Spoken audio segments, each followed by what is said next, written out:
What if I told you there's a magical but completely misunderstood place where seemingly all the smart money in the world is beginning to flow? You walk down the street, you go to a different city, and you say, my God, last time I was here 5 years ago, none of this was here. It's a place where people are getting wealthier like never before, where more millionaires and billionaires are being created than anywhere else on Earth. That transformation is probably the most rapid and significant, I think, in humankind ever. It will probably come as no surprise that the world's richest and most successful individuals have already discovered this miraculous place. People like Warren Buffett, Charlie Munger, Bill Gates, George Soros, Elon Musk, Jeff Bezos, Jim Rogers, and more. And the money being made here is incredible. I'll share how one man, for example, even found a clever way to turn $200 into a $1 million payday. In my personal opinion, I think this is a once in a many years opportunity. But here's the irony. In this land of vast new riches, money no longer exists in the traditional sense. There's never a line at the few remaining ATM machines, no one carries a wallet, and fewer still write checks or carry dollar bills, credit cards, or coins. Instead, there's a radical new type of currency exchange used to pay for everything. I don't need to carry a wallet at all. I mean, literally no cash at all. So you don't carry any cash? No. I Every can day? live like every day full. No credit even, cards? No. You're about to see this place in person. I'm going to take you there.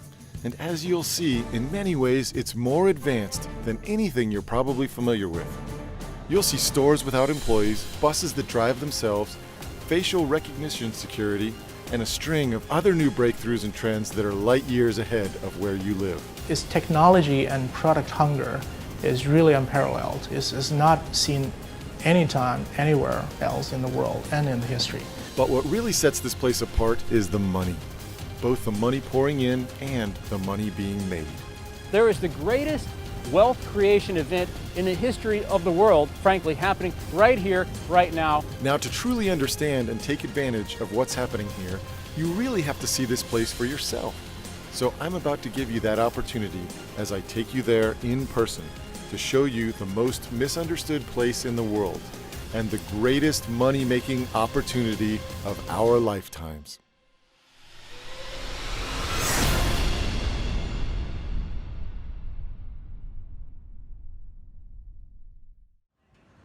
Hi, my name is Steve Sugarrood.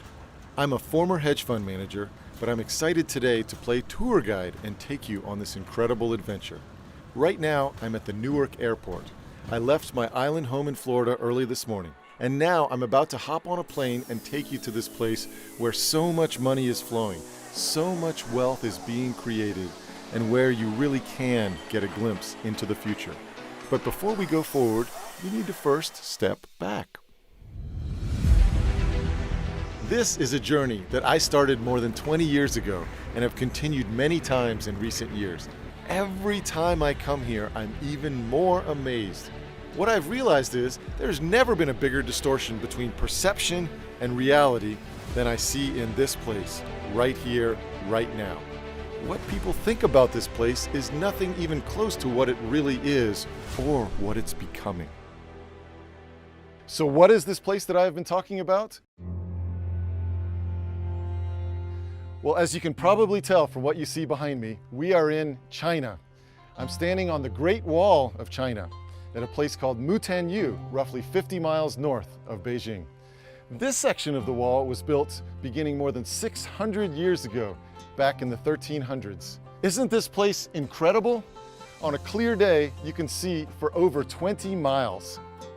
But here's the incredible thing. China is not only radically different from the place it was 600 years ago, it is also completely different from the place it was just a generation ago, even from a political point of view.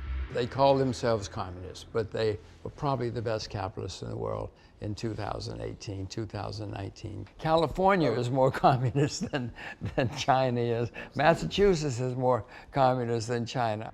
And this incredible adaptation of capitalism has transformed the country in just a single generation. People who are my age, in their 40s and 50s, grew up in a very different time. In Beijing, I met with a successful hedge fund manager, and the stories he told me were incredible. When I was a kid, when I read book, we do not have electricity.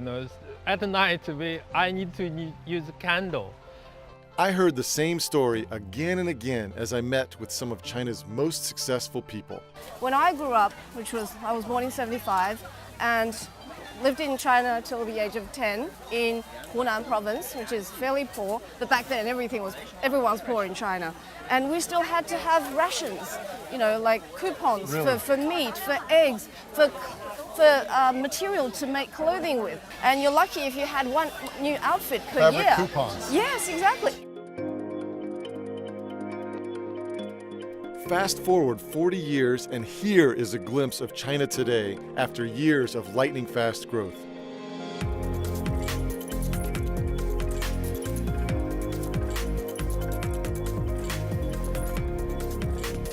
Investing legend Jim Rogers has been here all along and watched that explosive growth happen firsthand. I first came here in 1984. I was terrified because I'd been listening to American propaganda that the Chinese were evil, vicious, dangerous, bloodthirsty people. Didn't take me long of traveling around China to find out they're disciplined, educated, ambitious, hardworking. Jim Rogers probably knows China more deeply than any other American today. When he came here in the early 80s, he traveled the entire country by motorcycle. Not once, but twice. He'll never forget what he saw. I mean, it was amazing to me. Everybody was up early, working, and they didn't stop. They worked all day and all night. They were saving, they were recycling everything. They weren't doing it to save the environment. Right. They were doing it to make money in those days. And I could just see it was everywhere. I could see the sense of education. I could see the ambition. I could see the sense that our children should have a better life. I mean, it was just everywhere.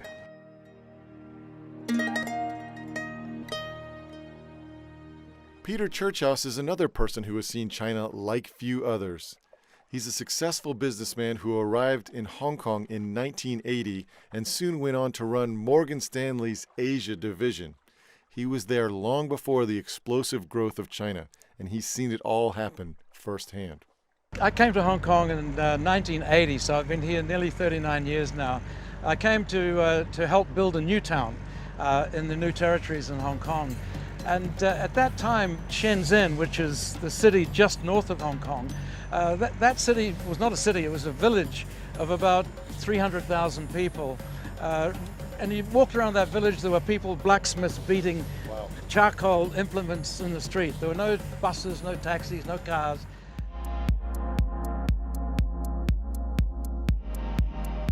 Now it's a city of 11 million people. It's the center of the biggest manufacturing conglomeration in the planet.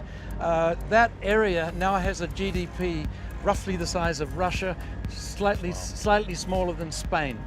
And that was nothing. It had nothing 38 years ago. So that's the kind of development. Potentially the highest tech company in the world. Oh yes. I mean, so many of the China and the European and American tech companies have their operations based in that area. 66 million people in that area right now. It has the biggest manufacturing center in the world. It has 400 million air passengers flying through that place. So why do so few Americans know the truth about what's happening in China today? Most Americans really know what they know about China through the lens of the media. China is really going in extremely dangerous directions. This is a country that is ripping off the United States. The biggest threat, obviously, is China. So you end up having sort of a warped view on China that tends to have more negative stories, and that's structural. It's not malicious. And so I think a lot of Americans can be excused for having certain preconceptions about what China is like. What I tell Americans about the negative press, I think the media does a disservice. There's a lot of misperceptions around China. But what's really happening in China is this is their moment. They are now a global power. They're the second largest economy in the world, will be the largest. The first time I came to China, it was in the early 1990s, and I was in Shanghai, and I went to the old Shanghai Stock Exchange, which I went in and they said, no pictures, no pictures. At first I thought it was for security reasons. They didn't want any pictures in the stock market. But instead I realized they didn't want people to see how dingy the Shanghai Stock Exchange was. And a couple blocks away on the Bund, I went to a meeting with a company called Shanghai Lujiazui Finance and Trade Zone Development Company. They said, this is what Pudong is going to look like in a very short period of time. There was nothing there. So how you could go from essentially nothing in Pudong to Manhattan in 10 years, I said, there's no way, this is impossible. This would never happen. And I've never been more wrong about anything in the investment world in my life. The changes that I saw from the early 90s over the next 10 years were extraordinary, and the pace of change has never stopped. One of the reasons why things happen so much faster here than what we're used to at home is because China is still in the midst of what some economists describe as their economic takeoff phase. This is the process in which the majority of the working population moves from agricultural jobs to tech and industry, and moves from the countryside to the cities. Brendan Ahern is a 20-year Wall Street veteran who left the largest global asset manager to help start a business that makes it easier for Americans to invest in China. Brendan meets regularly with government regulators, banks, insurance companies, and businesses. I don't know anyone who has a deeper understanding of China's financial system than Brendan. I met with him in Beijing. China has urbanized in a very, very big way. In 1980, only 20% of the population lived in cities. Today, it's over 50%, and it'll get up to 75%. And that's raised hundreds of millions of people out of poverty as they move into these cities, get access to proper housing, electricity, sanitation, air conditioning, but also services like education and healthcare. So you've gone from 24% living in cities to 56, 58% living in cities. That's going to go to 75% in the next 10 years. So we're going to see another 130, 150 million people move to the cities in China over the next 10 or 12 years. They need to be housed. Who's going to do it? They're going to want to own their own housing. So that's a big growth sector. And get this, the big movement towards cities and manufacturing that has taken place over 22 years in China took roughly 120 years in Britain and 80 years in America. Here, it's basically all happened in just one generation. I know it's probably no surprise to you to learn that China has advanced rapidly over the past few decades, and millions of people have moved out of poverty into the middle class and even into millionaire status. But here's the thing. What Americans don't realize is this. China is no longer simply a nation that produces cheap t-shirts and knockoffs. Wang Hao is the head of Sigma China. Sigma is the world's largest independent camera lens manufacturer, headquartered in Japan. In the past, made in China, this label means low value added services, low quality products. And some people just think China is a assembly factory, because we didn't have any key technologies. So the only weapon we could use is the large population and the low labor cost. But now things are quite different now. So we are moving forward with the backup of government, I will say, sometimes, moving forward to the upstream of the value chain. My view about China was 15 years out of date. You know, I expected to come to China and see bicycles, to see people just crowded in the subways. And I saw that. I mean, there are many, many different Chinas, but I also saw a lot of wealth. I saw a lot of passion, a lot of energy, and just a much more modern society than I ever expected. And China eventually became my life. James Early is another American who was quick to recognize the opportunity in China today. He's the former director of research at one of the world's largest independent financial research firms. People are missing everything that's going on here, how fast things are moving. In many ways, the country has become more sophisticated and advanced than anything we're used to in America, which is why China is creating more millionaires than anywhere else on Earth, and why so much money is flooding in. Let me show you one example of what I mean. One of the first things you notice when you move about in China is that almost no one, including street vendors and even homeless beggars, use cash anymore. Regular money, as most of us know it, has simply disappeared. I almost forgot how fast growing of the mobile internet and online payment. Roughly like 2 or 3 years ago, I have to, carry a big wallet with a lot of changes. So you have to pay like cash or credit cards whenever you go. You have to withdraw cash, where you have no cash available, you have to find the ATM machines. But right now for here, in Beijing, not just in Beijing, even in my hometown, I don't need to carry a wallet at all. I mean, literally no cash at all. So you don't carry any cash? No. I Every can day? live like every day full. No credit cards? No credit card, no cash. Even for a full year, it's I don't need any cash at all. The only thing concerns me is the battery of my mobile phone. That's great. Yes. Yeah. So if your battery dies, you don't have any money. Yeah. Well, yes, that's right. Bob Van Dyke is the CEO of Naspers, one of the biggest technology investors in the world. Today, Naspers owns a huge share of one of China's biggest tech firms, and they've helped build tech companies in more than 120 countries. I met with Bob at his office in Amsterdam. Where typically now you check into a hotel, you put your credit card down, and you go through registration. Like in China, you show up with your phone, they scan a QR code, or code that's on your phone, and they'll have your complete reservation there. They'll have your credit card details and your check-in procedures done. And interestingly, it goes as far, like if you travel in parts of China now, in Beijing, for example, you want to pay with a credit card, they don't accept your credit card. They insist on being paid by mobile phone. The other day I was in Beijing and I was trying to buy an ice cream.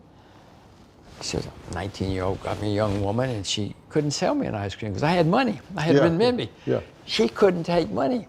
You have to do it on your phone. Yeah. Everything is on. I wish I were buying a Mercedes because she gave me the ice cream in the end. Oh, really? She felt so sorry for this poor foreigner who couldn't, all he had was money.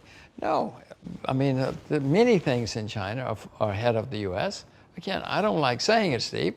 I'm an American. My kids are Americans. My wife is American. But I have to face reality. And Tencent, Alibaba, you know the names as well as I do. These are not little guys in the backyard somewhere. Right. These are major, gigantic powerhouses built on technology. Lei Chung is business TV anchor for CGTN in China and a former China correspondent for CNBC. No, I don't see any money changing hands here. I just see these signs. Exactly, it's so convenient. So literally, is there any money changing hands at all? Very little, I think. You'd have to be living under a rock to not have WeChat, to not have Alipay, because the blue is for Alipay and the green is for WeChat, and there's a constant battle to see who has more market share in the online or offline space. Online, because of Taobao, Alipay definitely, but offline because everyone uses WeChat as social messaging and just about everything else. WeChat Pay has an advantage. WeChat, Alipay, Taobao, what are these names that Lei is talking about? WeChat is the most powerful social media platform in China with over 1 billion users. It's like Facebook, but on steroids. You can use it not only for communicating with friends and family, but for business dealings, for setting up doctor's appointments or dinner reservations, for paying bills, even for paying your taxes. Taobao is the largest e-commerce website in the world, bigger than Amazon. And Alipay is another mobile payment app which, with WeChat Pay, are the 2 most popular apps in China for paying for everything with your mobile phone. It's amazing. Every time I come to China, I see fewer coins and bills. So I asked Lei Chung about the virtual disappearance of all types of physical money. So how long has this been, though? Because I was here just a few years ago. And people still had coins and notes? Yeah, as little as 5 years ago, this didn't exist. Well, and, it was 5 years. It's a long time in China. Right, and today, do you use cash for anything? Very, very little. Yeah. Do you carry cash? No. I've got my produce here. I've got my sunglasses, and I've got my phone. And this is why even pickpockets are becoming unemployed in China because they can't steal phones because everyone's holding them. They can't steal money anymore. Nobody carries money. Right. And that is what is leading this new cashless society. You can see it in action everywhere, and many times it's paired with other really interesting new technologies. All right, it's lunchtime in Beijing, so I want to take you to one of the most unique places you've ever seen.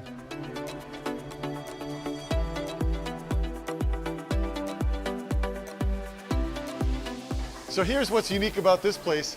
There are no servers at the tables. All of your food travels down all of these tracks, goes right in front of you at the individual table. Let's get started and order us a burger. This is the way it goes. We'll find the American burger there. Check out, continue to payments. Select WeChat. Hold up the QR code right here. Now we just wait for our burger.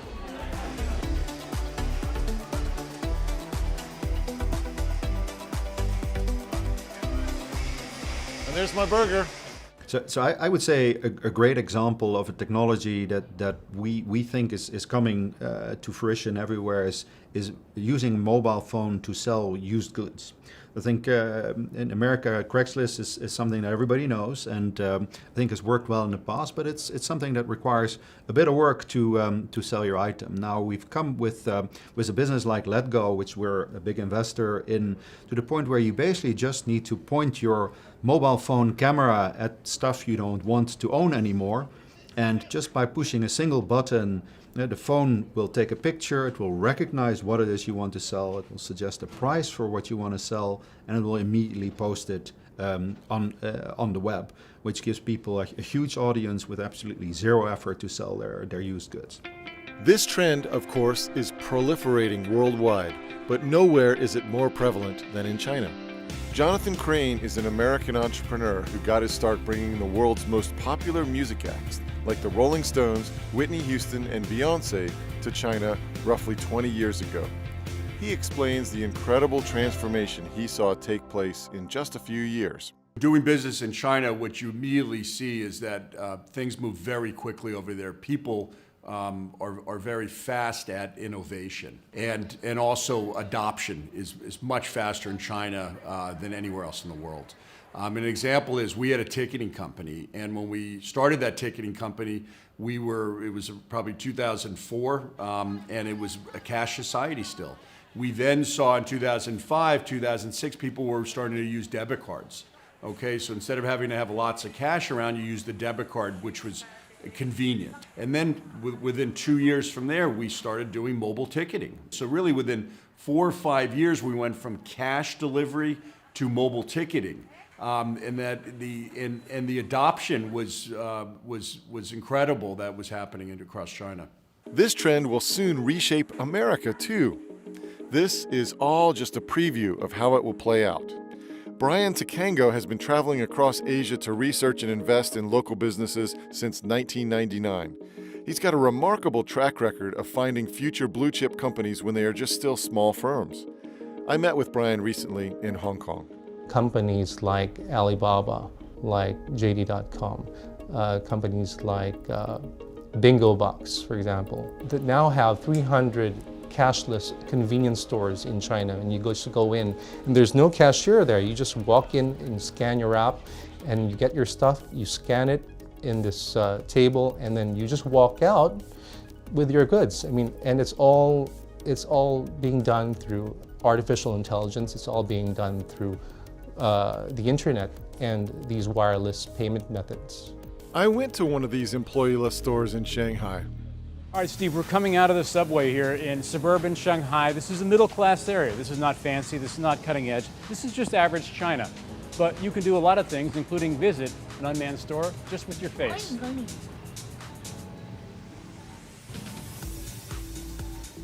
So inside, it's got really the same stuff you'd find in a 7-Eleven. We're the only people in here. You don't need any person to run this store. And yet it's also safer, Steve, than you'd expect, because everything in this store is connected to my face, which is connected to my WeChat account, which is connected to my Chinese bank account. So whatever damage I do here, all comes back to me at the end of the day. Here you go, sir. I'm just gonna push this button and we scoot right in.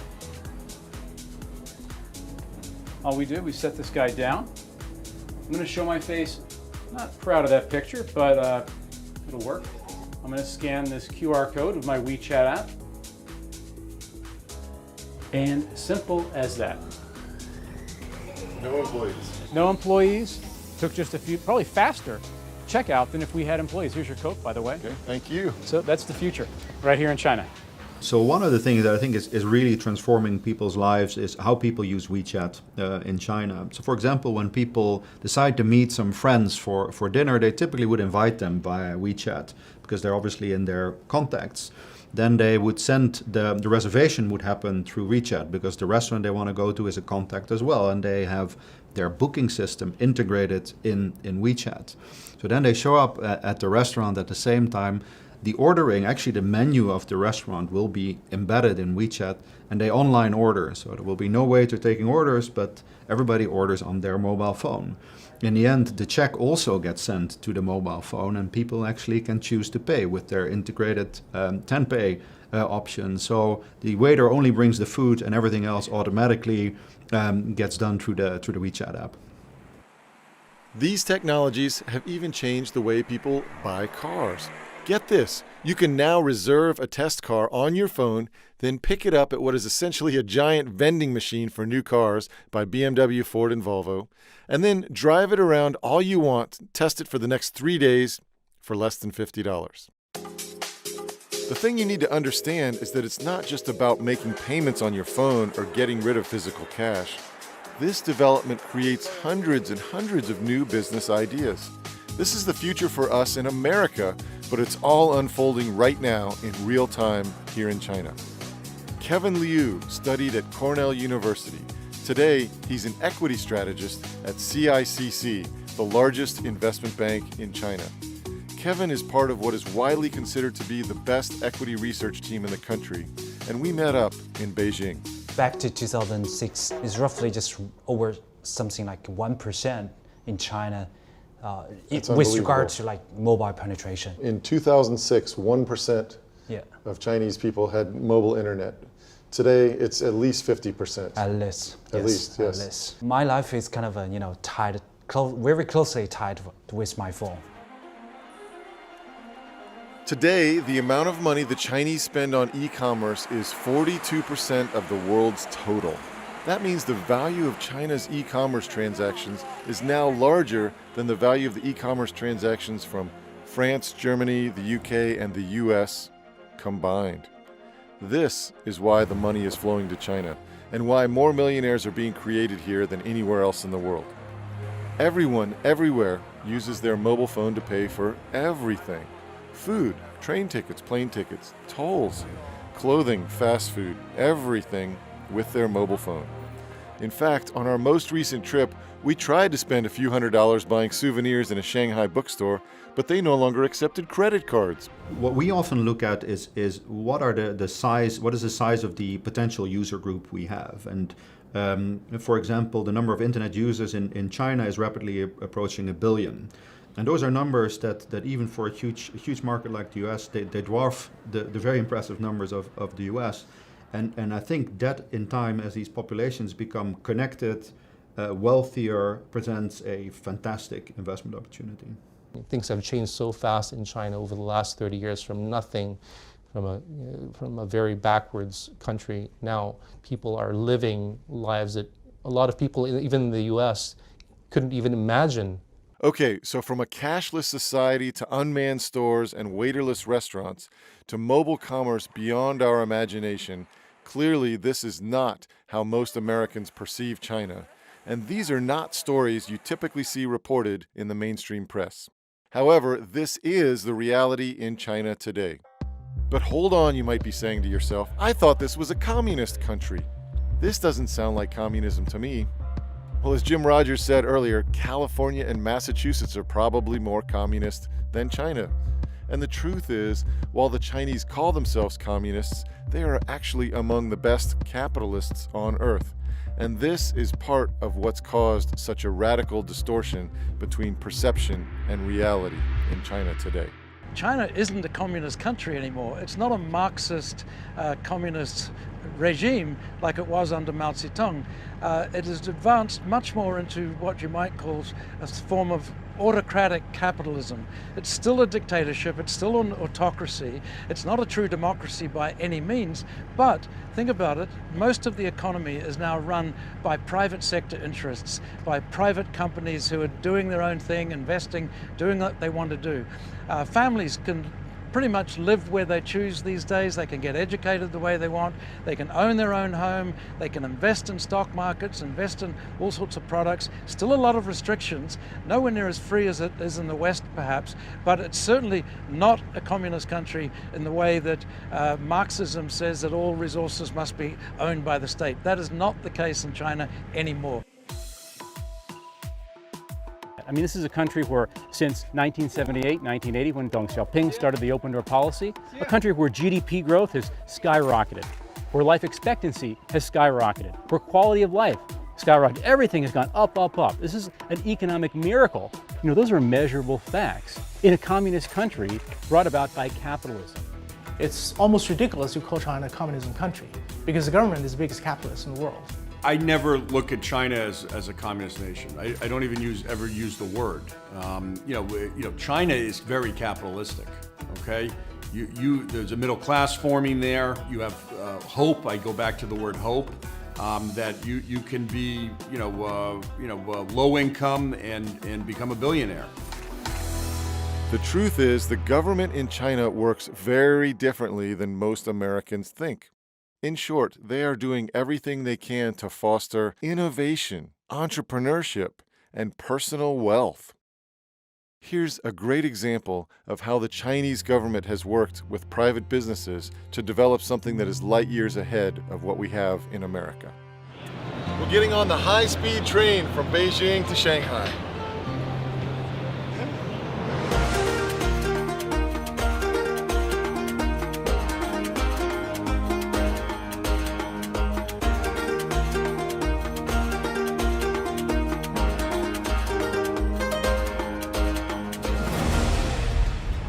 So here we are experiencing another of the wonders of Chinese technology and innovation. We're traveling on the bullet train going 350 kilometers an hour right now.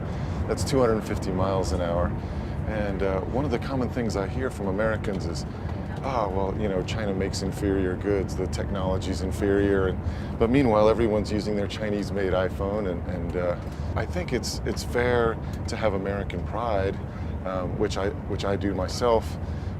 But I think we also need to be honest about the reality. I mean, here we are, again, traveling 250 miles an hour, using our Chinese technology, and this is reality in China today. China's high-speed train system is a government-private sector collaboration that was built in about a third the time it could have been built in America, Europe, or anywhere else in the world. Jerry Liu spent more than a decade at Morgan Stanley and Templeton Asset Management. Today, he's the founding partner of Everpine Capital, a private equity firm that helps companies with cutting-edge technologies take advantage of the Chinese markets. We met with Jerry in Shanghai. Once again, if you look at the high-speed rail network in China, I mean, even you roll back by like 15 years, it literally did not exist. They built everything from scratch into the longest, fastest, most extensive logistics infrastructure in the whole world. I think the high-speed rail network is really changed that country and allowing people to move in and out of cities quickly, but also be able to have access to major cities to work, but be allowed to live in second and third tier cities for more affordable housing. If you go to the Hongqiao station in Shanghai at 6:30 in the morning, you will have difficulty getting in. It's so packed in and out. We're talking about tens of thousands of people traveling into that station, dismissing themselves to everywhere else in the country, starting their business on Monday morning. This is how charged China is today. You don't see that in Grand Central Station. You don't see that anywhere else in the world. This is how driven China is. And it's like the interstate highway back in the 50s. I mean, can you imagine America without the interstate highway system? Can you imagine the inland states? What would they be right now? That's what's happening in China right now. I mean, with the rollout of the infrastructure from 0 expressways 30 years ago, they now have 116,000 kilometers of expressways, 260,000 kilometers of highways. From 99 airports, they now have almost 300 airports, and they're building dozens more. You know, when you come to China and see, you fly into these brand new airports, you ride these bullet trains going 250 miles an hour. You pay for things just using your phone. You don't carry cash or even credit cards. You really do understand what's happening here is different, and it's potentially only in its infancy and is only going to get even bigger. What I think you have to understand is that the leaders here are not trying to establish a communist system where everyone is equal. This is not at all like Russia or North Korea. Instead, they are trying to design the most effective capitalist and entrepreneurial system in the world, and they've proven pretty darn good at it so far. There's no better example of the radical transformation that has taken place here with the government's help than the amazing place I showed you earlier, the city of Shenzhen. As we told you, in 1979, only 300,000 people lived here, but Shenzhen became China's first special economic zone. It's gone from a backwater village to the most important tech manufacturing center on the planet, with a population that's about the same size as America's two biggest cities, LA and New York, put together. It's home to 1,500 research and scientific institutions. It's not just making t-shirts and training shoes. It's some of the highest tech companies in the world. Shenzhen is one of the big reasons why, in mid-2018, for the first time ever, Chinese companies attracted more venture capital than American companies. And although the mainstream press almost never tells this story, the money is clearly flowing to China. When you take a quick look at what's happening in Shenzhen, it's easy to see why. Today, just this one Chinese city, which most Americans have never even heard of and basically didn't even exist 40 years ago, is home to the world's third biggest internet company. It's bigger than Facebook or Netflix. The world's biggest maker of drones, DJI. The world's biggest maker of plug-in electric cars. No, it's not Tesla, it's BYD. And the world's biggest telecom equipment company. It's Huawei, which is 3 times bigger than Sweden's Ericsson. Many, including the Wall Street Journal, have referred to Shenzhen as Silicon Valley of the East. But in many ways, it's actually much more advanced and more sophisticated. Shenzhen has the world's largest metro line and the world's first all-electric bus fleet. Incredibly, its 16,000 buses are all electric and make no noise or pollution. This single city has built more skyscrapers in a single year than the entire United States during that same time. And this is a critical point. Today in Shenzhen, it's not a place where businesses simply copy ideas and products. It's a new reality where China is quickly becoming one of the most innovative economies on the planet. Kaiser Kuo knows both America and China intimately. He's a former director at Baidu, China's largest internet search engine. He's also a former member of the Tang Dynasty, China's first heavy metal rock band which formed 30 years ago. Today, Kaiser lives in America, where he helps run a China-focused media firm. I met up with Kaiser in Beijing. There was a joke even among people who worked in the industry. We said, C2C, which of course in English means, consumer to consumer. C2C means copy to China. There certainly were a lot of companies that were simple clones of American counterparts. What's really interesting, though, is how quickly that whole narrative shifted. Shenzhen, the city that had blacksmiths beating charcoal implements in the streets less than 40 years ago, is now the electronics and hardware capital of the world. It's the most sophisticated and advanced place on Earth when it comes to building new electronics and hardware. While Silicon Valley has chosen to focus on software, Shenzhen has a major advantage in all of the world's actual equipment. That's why Apple has set up its latest R&D center here. IBM is here. So is Oracle, Cisco, Nvidia, Emerson Electronics, Amazon, Samsung, Microsoft, Intel, Qualcomm, Tesla, DuPont, Whirlpool, Mattel, Philips Lighting, Radio Shack, Texas Instruments, 3M, Broadcom, Black & Decker, Toshiba, GoPro, and dozens more of the world's top technology firms. They've chosen to open up shop in Shenzhen. Airbus, the world's largest plane maker, just chose Shenzhen for an innovation center. General Motors makes more in China than it makes in America. Apple makes more in China than it makes in America. There are many major American companies. They know Right. General Motors knows that China is a gigantic market for high quality products. The reason these companies are here is because they have access to the world's most advanced supply chain for manufacturing and distribution. You can get everything from raw materials to computer components right here in Shenzhen. It has become really the epicenter for all global high-tech manufacturing. It is where the supply chain sits. I'm not in Palo Alto calling across time zones, using online translation, trying to talk through these things that, where the back and forth is taking weeks. Right. It's an immediacy that is a tremendous advantage. And when the United States stopped manufacturing things, I think it surrendered a lot of its advantage in that way. Edith Young is a general partner of a venture capital firm called 500 Startups. When asked how to explain Shenzhen to Americans, she says, I would tell them it's a Silicon Valley for hardware. She says Americans have no idea what's going on in China. There are so many areas where China already exceeds the U.S.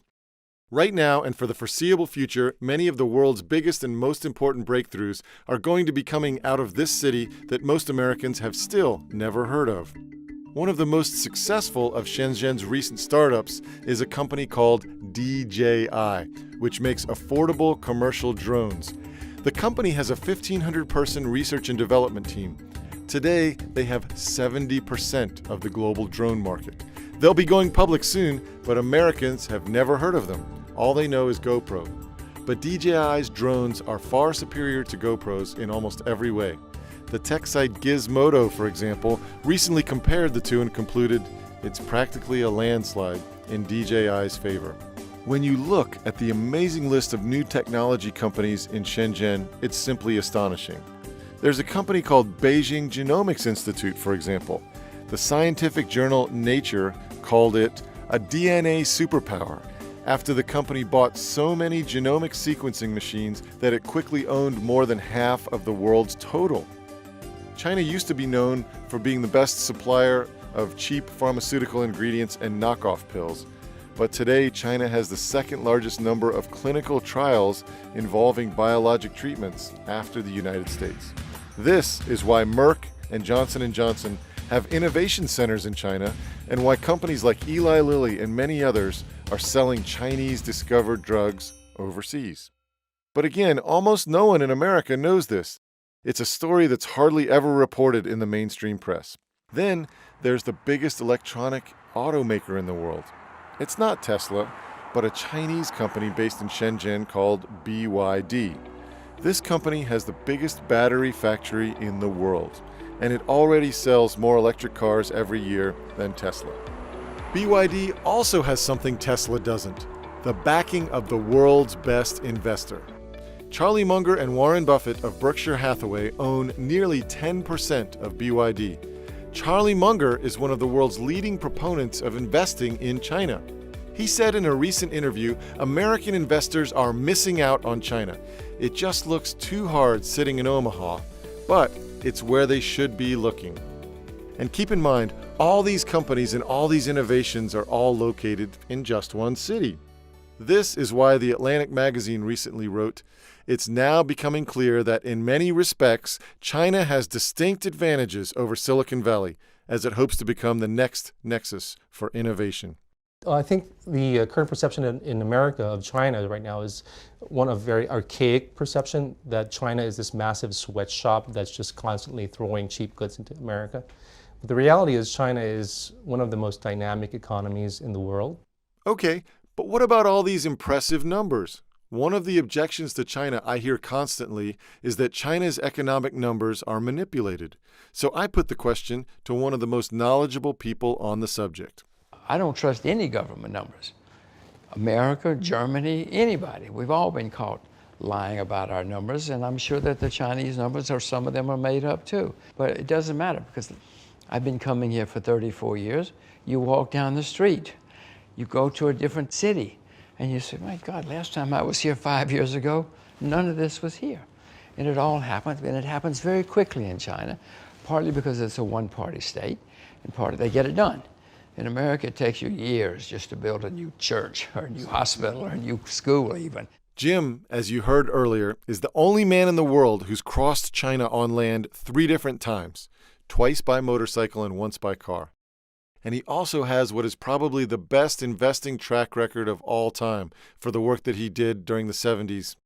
His quantum fund delivered a 4,200% return to his investors during a time when stocks did nothing.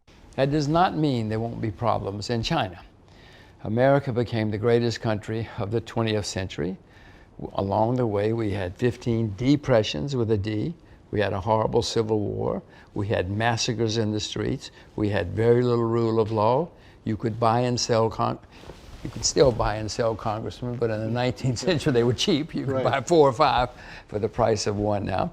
America had many problems along the way, but we became an astonishing success, the most successful country in the 20th century. For me, as we look at China and this potential opportunity, I think it's crucial for us to consider what we can see with our own eyes. Has China grown like crazy? And is there more wealth being created right here, right now, than any place on Earth? The answers to both of those questions are unequivocally yes. Remember, here's what Shanghai looked like in 1987, and here we are cruising around on a private yacht in the same spot today.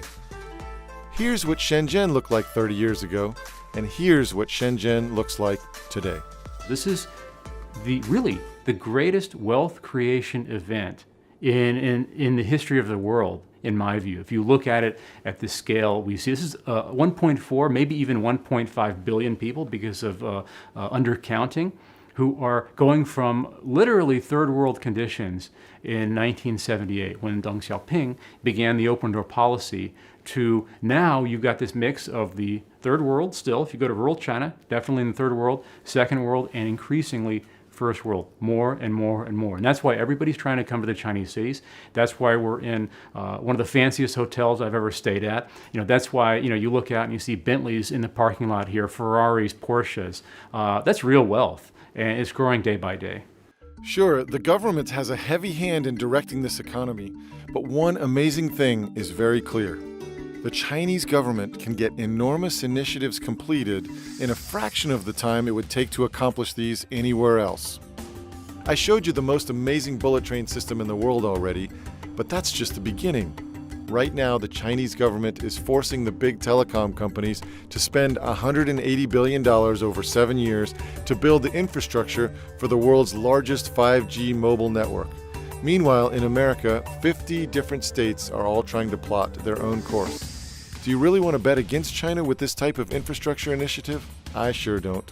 Most of the rural areas, they've skipped the landlines. And my suspicion is that they're going to make the next leap into the 5G, faster than anywhere else in the world. Another example. In Beijing, I met with the man who designed Beijing's tallest building and helped design an area called Beijing Funtown.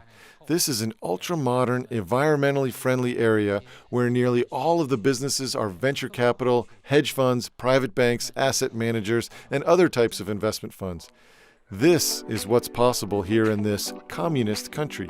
China is an example of a country that has gone from the Stone Ages into the 21st century over a space of 30 years. So it's really a fundamental transformation of a society and an economy, the likes of which I've never seen. I don't think anybody's seen this kind of transformation in this kind of time frame anywhere in the world, not least a country with 1.3 billion people. The way I look at it is, yes, China has 1,000 challenges on its hands, but so does nearly every other country in the world. And there can be absolutely no denying that the opportunities in China are far bigger than anywhere else on Earth. Folks who are getting in early on these trends are making a fortune. You might be familiar with FANG, the acronym in the US for Facebook, Amazon, Apple, Netflix, and Google. Well, in China, there's something similar. BAT is an acronym that stands for Baidu, Alibaba, Tencent. These are 3 major technology companies in China.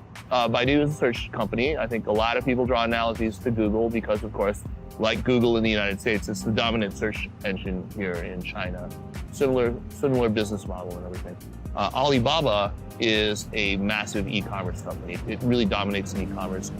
Tencent is a company that doesn't have a close analogy in the United States. It actually derives most of its revenue from gaming and things like that, but its most famous product is a sort of all-in-one communications platform, kind of a Swiss Army knife of an app called WeChat. And it's sort of WhatsApp, Facebook, all these things sort of rolled all into one. You can pretty much do anything you need to do, from buying things, from hailing taxis. They have a WeChat account not because they are required to, but because it's just so convenient for them now. I mean, their entire lives are online. They have their bank statements there. They can send money to relatives halfway across the country in just a few seconds. I mean, it's a huge benefit to them, and that's why they're all online. We had the incredible opportunity to have meetings in 2 of Tencent's locations. First in Beijing, and then also in Shenzhen at their amazing new headquarters. Well, that was amazing. We just left Tencent, and we weren't allowed to bring you inside because of high security and everything, but really James and I got to see the future right here at Tencent. Yeah, this place is tighter than Fort Knox. They've got high-tech, cool stuff. But the thing, Steve, that you just said that struck me a minute ago is that this could have been Google. This could have been in Silicon Valley. We walked in, we're greeted by an AI robot. We have AI facial recognition to get into the elevators that's also in use by the Chinese government, they said. And these are people working 15 hours a day. They want you to stay there, so they're working 15-hour days, but just like Google, you know, James and I played ping pong, and James actually climbed the climbing wall inside there, so we weren't working hard inside there, but everyone else was. We were the only ones playing, actually, yeah, but it was fun. I told you about how tech companies like Tencent and Baidu are up as much as 50,000% since 2004. But it's not just the tech firms that are soaring. Look at some of these real estate and construction firms that are making people simply extraordinary gains. China Fortune Land Development soared more than 8,000% beginning in 2003. China Overseas Land and Investment also soared roughly 8,000% beginning in the year 2000. China Resources Land soared more than 6,500% beginning in the year 2000. Country Garden Holdings soared 1,400% beginning in 2008. The list goes on and on and on. People now talk about a new crop of companies that are coming up. Many of them, not all of them yet listed. TMD is the new acronym that you'll be hearing a lot about. Toutiao, which is an AI-driven news site, which is massive. The actual company is called ByteDance, but their flagship product is Toutiao. Meituan is another one, which is a sort of online services platform. O2O, as it's called in Chinese, where you can do everything from book seats in restaurants, order takeout, or buy movie theater tickets, or get discounts on things, group buying. It's enormous. And then finally, D stands for Didi Chuxin, which is like the Uber of China, but on steroids. Yeah. Kaiser mentioned a business called Meituan. It's the biggest food delivery platform in the world. You can order from thousands of restaurants on your phone and have food delivered to your door. Get this, Meituan is worth more than twice its American counterparts, Yelp, Groupon, and Grubhub combined. China has really come to a stage. Its technology and product hunger is really unparalleled. It's not seen anytime, anywhere else in the world and in the history. So we're talking about really more than 1 billion people upgrading their lifestyle, pretty much catching up to US and European style, but in a very dramatic manner. China has seen technology develop very much in lockstep with its really rapid environmental growth. There's a kind of faith in the ability of technology to deliver better lives. Compare that to the United States right now, where there's a lot of anxiety about technology. This will be a rising economy. I'm not seeing, the market degrading itself anytime soon. I think it's still going full steam ahead. China is the second largest economy today, and I think it will probably keep growing and become the biggest consumer market in the world. It will be there with or without your capital. Okay, so it's really your call. There's a saying in the financial world that money flows to where it's treated best. And right now, the best place to build and grow wealth is unquestionably in China. which is why the smart money is moving here.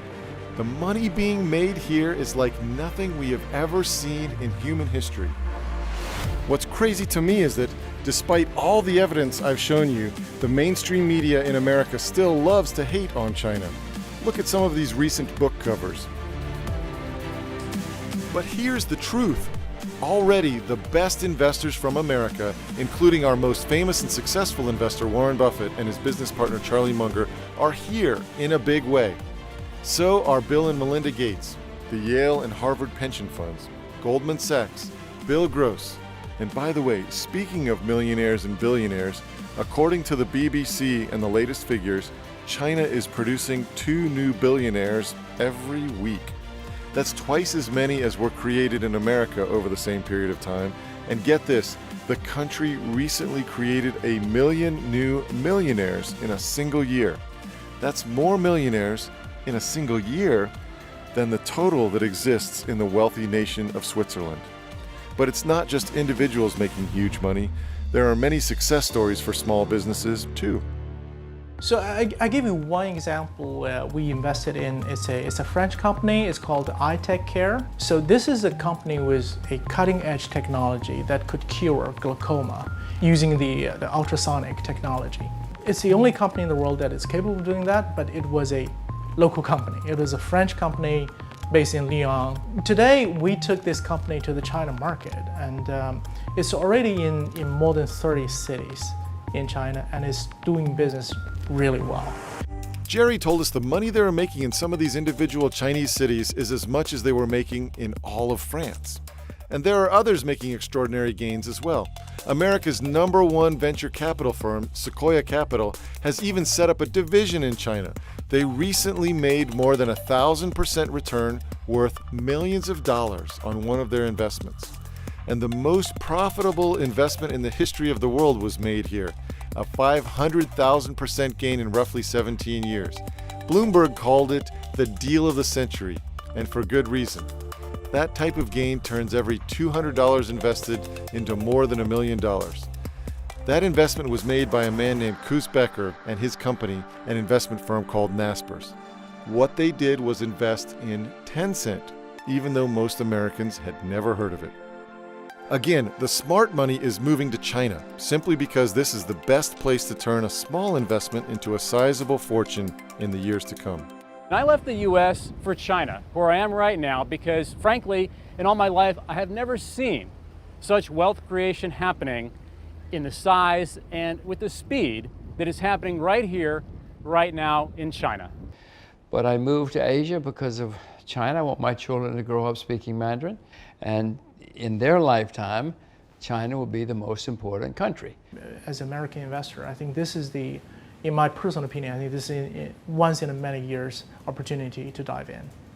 You've seen the incredible new technologies and innovations coming out of China that almost no one in America knows about yet.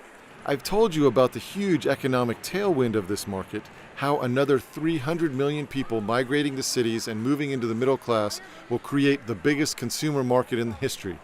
And I've told you about how so much of the smart money is already in China. But there's a huge part of this story that I haven't even mentioned yet. In fact, it's what got me so interested in China just a few years ago, and might be the most important part of this incredible story. In short, there are 2 enormous piles of money. I'm talking over $1 trillion total dollars that are about to get pushed into the Chinese stock market. This new money is absolutely 100% coming to Chinese stocks. And nothing like this has ever happened before in the history of the financial markets. Not on this scale. Here's the deal. A group called MSCI, which stands for Morgan Stanley Capital International, controls where a huge portion of international money is invested. And for the first time ever, MSCI is forcing hundreds of billions of dollars from the world's biggest mutual funds, pensions, and insurance companies to be invested in local Chinese stocks. There's going to be a sea change around China because as the largest asset managers, the largest pension plans globally, they're going to be coming here for the very first time because they have to own these stocks, these bonds that we hold today. This process started in June of 2018. The next waves of money are scheduled to go into Chinese stocks in May and August of 2019, with even bigger moves after that. We're talking hundreds of billions of dollars in total. Never in my career have I seen a way to legally front-run many of the world's biggest money managers, but that's what you can do today by buying the exact same stocks they are going to be soon forced to own. This development has barely been reported in the mainstream press, but the few folks who have picked up on it understand the consequences. As the BBC reported, this is definitely a game changer. But this secret boost to the Chinese stock market won't remain a secret forever. Once these big American institutions have their money invested there, you will begin to hear them talking up the great new companies in China every chance they get. So that's one big pile of money that will soon be forced into China. The second big pile coming here could even be bigger. The Chinese government recently announced they're going to pour enormous sums, as much as $1 trillion in the years to come, into their public pension funds to make sure there's enough money for retirees. And as the Financial Times reported, this will send a flood of cash into domestic Chinese equities. We're about to see over the next 2, 3, 4, 5, and especially 10 years, a new era in Chinese investing, and it's going to be powerful. In total, these two new big piles of money going into the Chinese stock market will total at least $1 trillion. And what's incredible is you can get your money there first. I'm sure I don't have to tell you what's going to happen when you essentially double the pile of money chasing the same big local Chinese stocks. The value of these businesses in the market will have only one way to go in the long term, and that's up, up, up. Again, almost no one in the mainstream press is reporting on this story, but that's great news for you and me.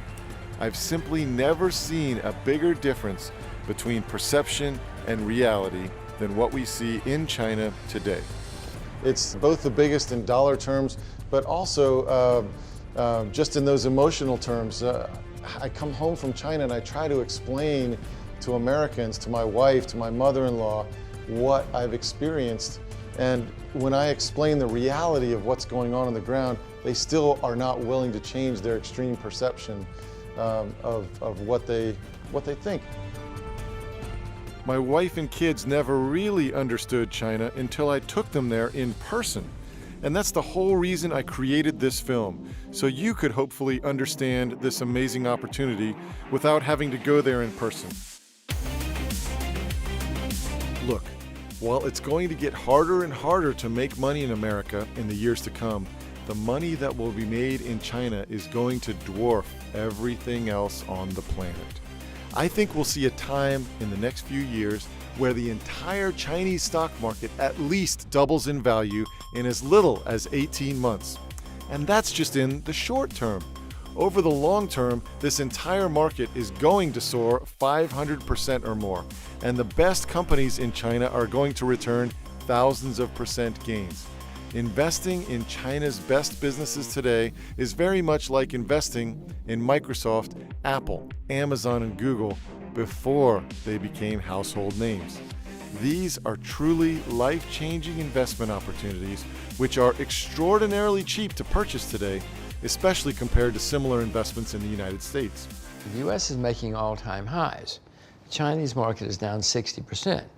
Now, I don't know if they taught you at school, but you're supposed to buy low and sell high. Right. So for me, something that's down 60% might be more attractive than something making all-time highs. Investing in China is an incredible deal right now. Very few investors are paying attention. Plus, the growth potential in China is radically bigger, and China has some of the most innovative companies in the world.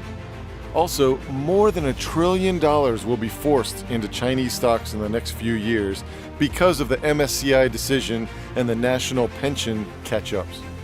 Any one of these factors would be reason enough to invest a significant sum in China in the years to come. But when you add all these factors together, it's a perfect storm for making new money.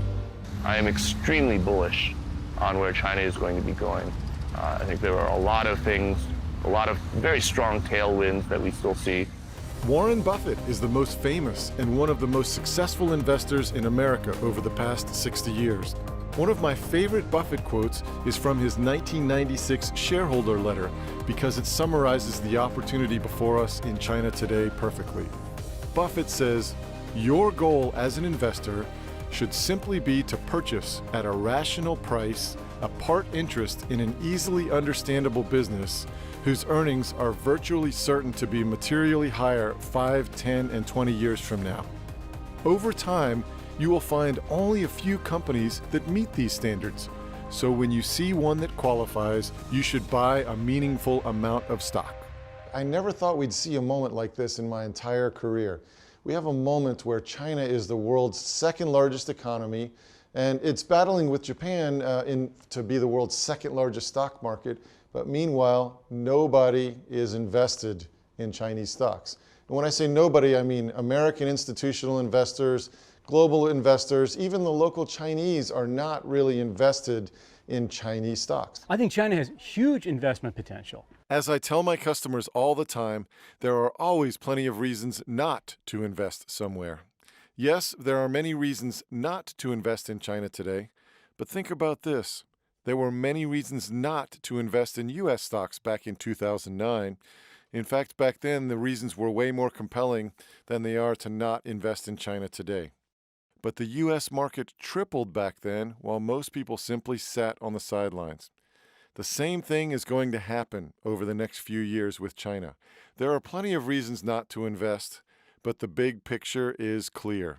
China has lifted 600 million people out of poverty over the last 20 years or so, and they've been brought into middle income status. And in the next 20 years, China will become a high income status country. So that transformation is probably the most rapid and significant, I think, in humankind ever. You've seen other little countries, they get an oil rush, you know, the Middle East, you get oil comes through and oil prices jump up and suddenly they're very wealthy, but it's 10, 20 million people. This is over 1 billion people, and it's not stopping here. There's still a long way to go. You know how people today are kicking themselves for missing out on Amazon, Google, Facebook, and more? Well, in 5 years or so, most of those same people are going to look back and say, "Man, how could I have not seen this huge opportunity in China, in the fastest growing economy in the world, with many of the best and fastest growing businesses on the planet?" At this point, Steve, I've essentially gone all in on China in my career. I've invested not just my money, but my entire career in this country. I think you'd be crazy not to participate in it, even in a small way. You don't need to jump in boots and all, but I think this is a growth story that's going to run for at least another 10 or 20 years. Imagine if you had not invested in the US in the last 30 years. What would you have missed out on? That's exactly what you will miss out if you don't invest in China today. I hope you enjoyed this journey through China and a look at the incredible opportunities that it presents us today. You know, I'm sure that some people are going to be very angry at me for making this film and encouraging people to learn more about China and to ultimately take an investment stake there too. In fact, I'm sure some people will call me un-American, but I hope that you're open-minded enough to see what's really going on. The truth is, China and America are the future together. It's not going to be, and it doesn't have to just be, just one or the other. And the simple reality is, many places in China are more advanced and more sophisticated than any place in America. But many of America's biggest breakthroughs and trends of tomorrow are taking place in China right before our eyes today. Plus, China's economy is likely to double in size in the years to come, and that's not likely going to happen anytime soon in America. Yes, there are 1,000 reasons not to invest in China today, but I think anyone who takes an unbiased look will see that the positives far outweigh the negatives. There's no doubt in my mind the massive difference between perception and reality in China today has created the greatest money-making opportunity of our lifetimes. But this story won't remain a secret for long. I hope you take advantage of it before the rest of the world catches on.